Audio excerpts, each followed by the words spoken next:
Welcome to Creating Disney Magic, lessons in leadership, management, and customer service. You can create magic too.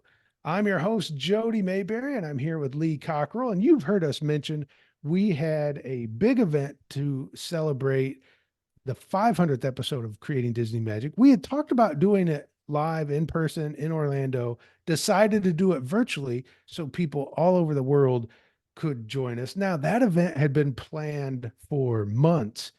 And then, as it turned out, when it got here, I had an infection and ended up losing my voice and felt terrible for this 90-minute event. I barely survived it. You can go back and listen, episode 500. I did not sound well. And that's why Katie Curran stepped in and filled in for most of that episode for me. So thank you for doing that, Katie. One of the fun things was because it was episode 500, we got a lot of questions in the chat during that event about podcasts. And I thought that was worth revisiting and asking Lee some of these questions about podcasting. But also, for so many years of the 10 years we've been doing this, the show has been sponsored by Magical Vacation Planner. We talked with Jamie and JJ on that episode. And I just want to thank them again for so many years of our partnership together. If you're going to book a vacation, definitely give Magical Vacation Planner a try. It doesn't cost you anything to use them. I use them all the time for all the cruises I've done, the Disney vacations. They are wonderful. You can reach them at 407 442 2694. Okay, Lee, we're gonna do some podcast questions here, and you'll have fun with some of these, I think, and maybe some of them I have to answer. The first one, Brandon Sullivan. Lee, when will we have episode 1000? Well, I'll step in and say, oh, if you do the math, it should be in about 2034, somewhere in there. But and I'll Lee, be and I'll be 90. Lee, will you still keep podcasting until you're 90? Yeah, we'll keep doing this until I forget. Okay, we'll go jump to the next one. Jen DeRosa said, Lee, what has been your favorite part of doing these podcasts? Yeah, I mean, I love the subjects that come up because it makes me think about what do I think about those kinds of things, and do I have any good advice? And when you do this, you learn as you all. Maybe I'm teaching, but I'm also learning, and helps me to rethink how I think about something. How deeply do I think about it? And the other thing is we've been able to communicate with so many good people around the world that I know people I think in every country in the world now. And I have huge followers from this podcast in India and Russia and Japan. I mean, it's everywhere. And that's been a lot of fun because what I've learned is everybody's got the same issues. Everybody's trying to be better, do better. So it's been enlightening that we've been able to talk to people from really every walk of life, students, college students, high school students. So it's and hopefully I think the feedback we get, it's been quite helpful to people to get these points of view that they can implement in their own life, and that feels pretty good. Yeah, it is. It's been wonderful. The feedback in particular is what I love when we hear from people. Okay, Michael Osmond asks, what was your favorite episode or any standouts that were your favorite? So Lee, looking back over 500 episodes, any stand out as favorites of yours? Well, I don't know if favorites, but they were memorable, and certainly the ones that I talked about my bout with anxiety and depression, and went through that when my wife was sick and not doing well. That's memorable because I learned a lot from that. Was that I was surprised I even talked about it. And then I was surprised after I talked about it how much people are glad I did, because so many people listening gave us great feedback about how they wish their boss would talk about it more, and they wish that their bosses and people they work with understood it more and paid more attention to it and looked out for it. And so that was good because I think that is an issue that can affect just about anybody, depending on what's going on in your life. And so, yeah, that was a good one. Yeah, that was a good one. Definitely the memorable. It's the only episode too that one from I think that was January 2016, but we replayed it within the last year Yeah, because of it became relevant again. And it's the only episode we reused part of for yeah. an additional episode. And Michael also said, are there any plans to change anything for the next 500 guests or format? Well, I'll let Lee talk about if he's interested in any of that, but I think, well, this is a different format, just taking a whole bunch of questions like this. So that's different. But otherwise, I don't think so, unless something comes to prompt a change. Lee, what do you think?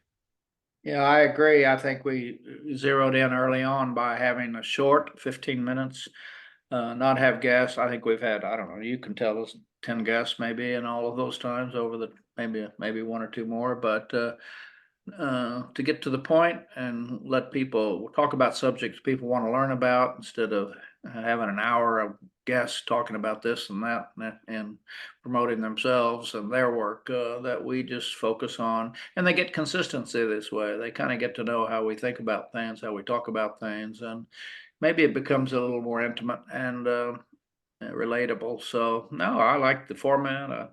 I've been trying to get you down to 12 minutes, but we haven't made it yet, maybe. But it's everybody in the world today wants it. They want it quick and they short and sweet. As you know, I said, somebody asked me, how do you save time in your life? And I say, get to the point. Get to And the point. people are busy, and certainly audio is a good way. We like the audio, and you can do it when you're jogging. You can do it when you're doing the dishes. You can do it. You can listen to it anytime. That there even save more time and get two things done at once. So yeah, I think it'll stay the same. I think too many podcasts out there are an hour and a half, and there's just no way to finish them because you either get to your destination or they are so boring you can't stand it any longer. So yeah, there you go. It's funny Lee mentioned he's trying to get me down to 12 minutes because last episode I looked at the timer and we were at 10 minutes and I said, "Oh, I can wrap this one up by 12 minutes." And in the end it ended up being like 17 minutes. So I Yeah, there's it's hard. it But is. maybe if we think, if we could are interesting enough and we give the right answers, people will think it was 10 minutes. Yes, there you go. Okay, Matt Titler said, "What inspired you to start a podcast originally?"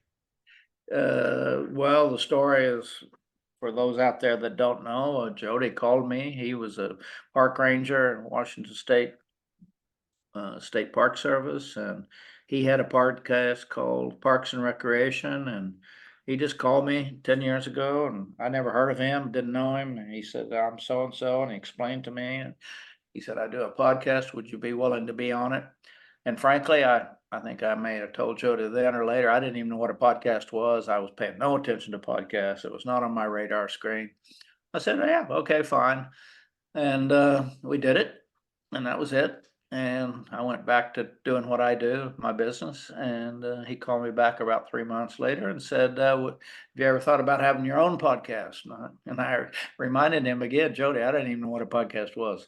And we came to the conclusion that I would be happy to speak and talk and answer questions, but I wasn't going to do any work. As long as he did all the work and got it edited and up and promoted, that we could do it. And that's how we got started, and just kept going.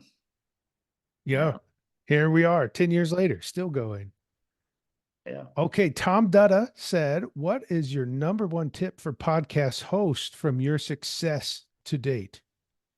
Well, I think when you think about hosts, I like having it that I'm not my own host. Having Jody and I together, it gets, he jumps in and clarifies things, and it's just that kind of sitting talking to somebody instead of talking to yourself. So I think having a host is a good idea.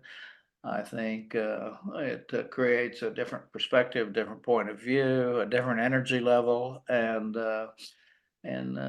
often Jody can pick up the conversation if I'm not focused in on something that there may be more to it than I've spoken about. He'll jump in and give his point of view on it and bring me back into some new ideas and thoughts about what else I could add to this conversation. So it's comfortable. It's kind of like a little radio show where you're just talking, and I think that's been the success of it, of having two of us just having a chat.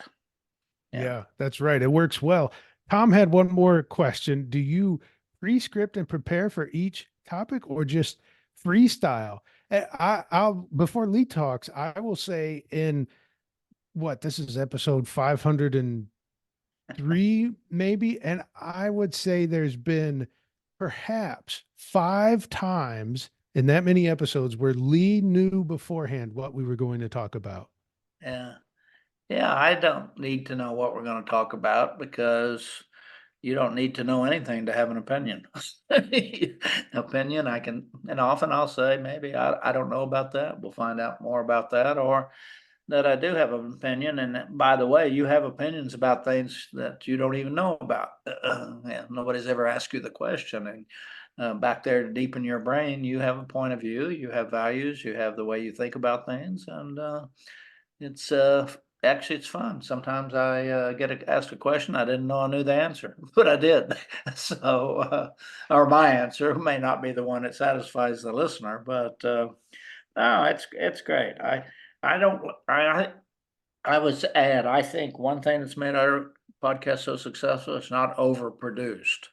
We don't make a big deal out of it. It's just look, yeah, just like you dropped by the coffee shop and we were sitting there talking.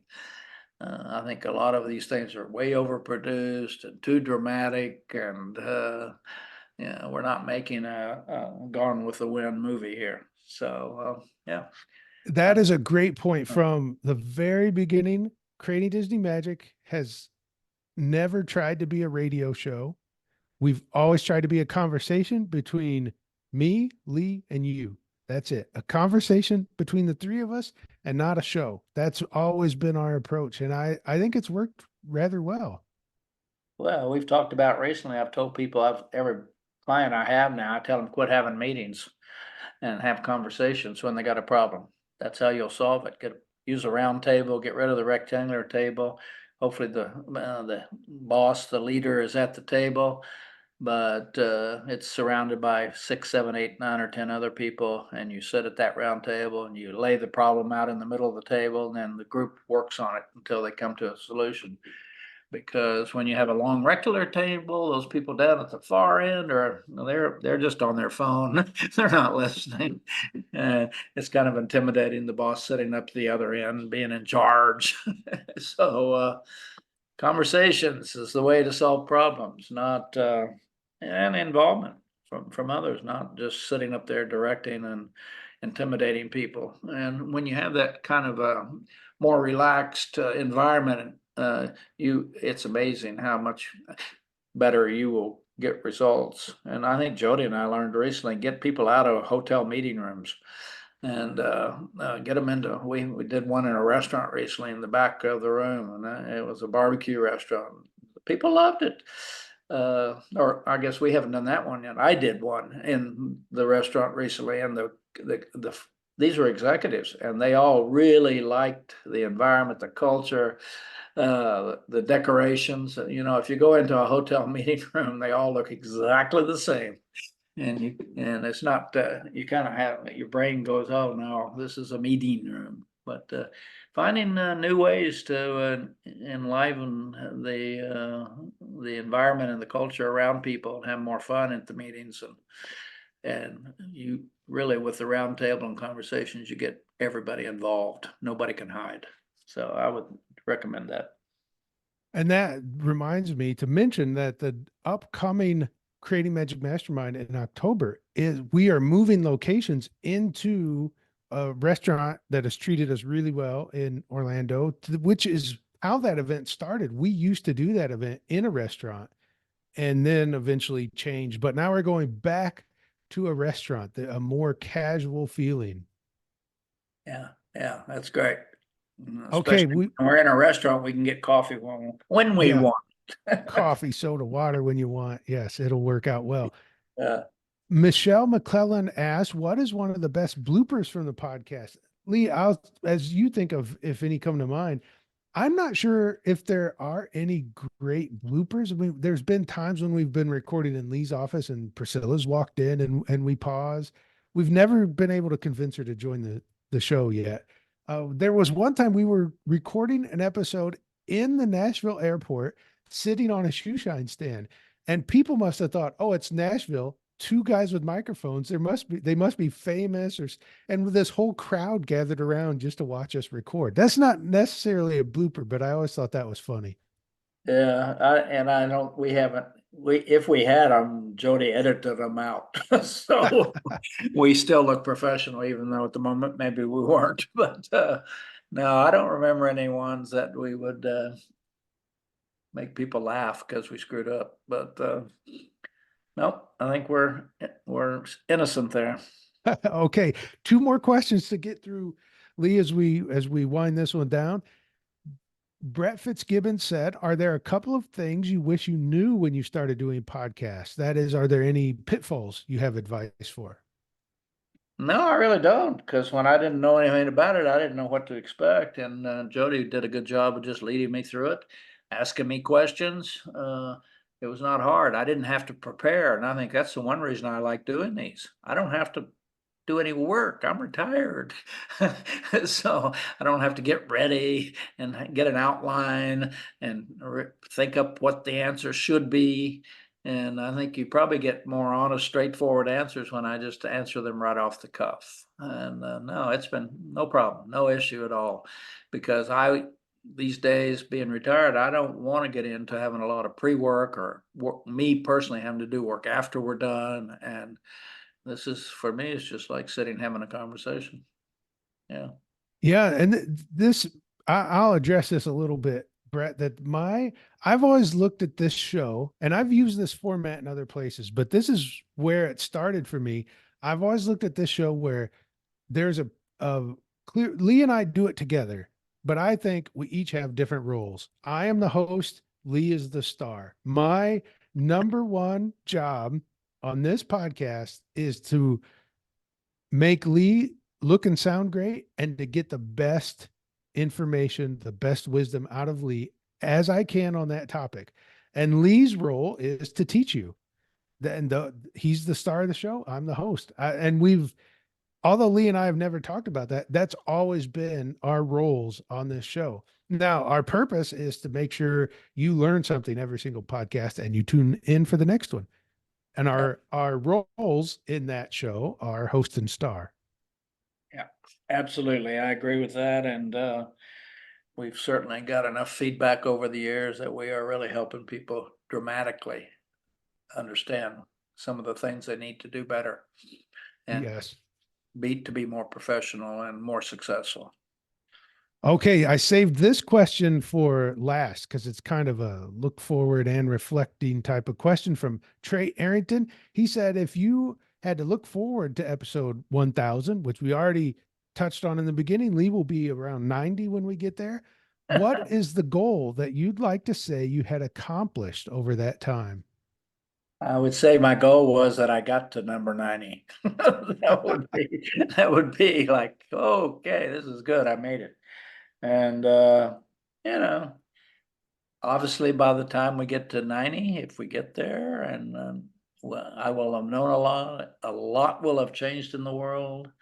I'll be 90, so I'll know better how to talk about the differences of how it used to be to how it is. And I don't know how it's going to be, but hopefully we get to number 90 together. Yeah. Yeah, that's right. That's well, we look forward to taking this show that far, and maybe some things will change over time. Maybe they won't. Maybe we decide this format is how we want to do it and keep going that way. But we do appreciate you being on this 10-year journey with us, and we wouldn't do this without you. I mean, there's been millions of downloads and hundreds of people reach out over the years. It's just been fantastic, and we couldn't do it without you. You're the reason Lee and I show up every week and do this. So we appreciate you so much. If you want to find the other work we're doing, go to cockerellacademy.com. If you want to reach out to either one of us, go to leecockerell.com. I'm at jodymayberry.com. Until next week, go out and create magic for others.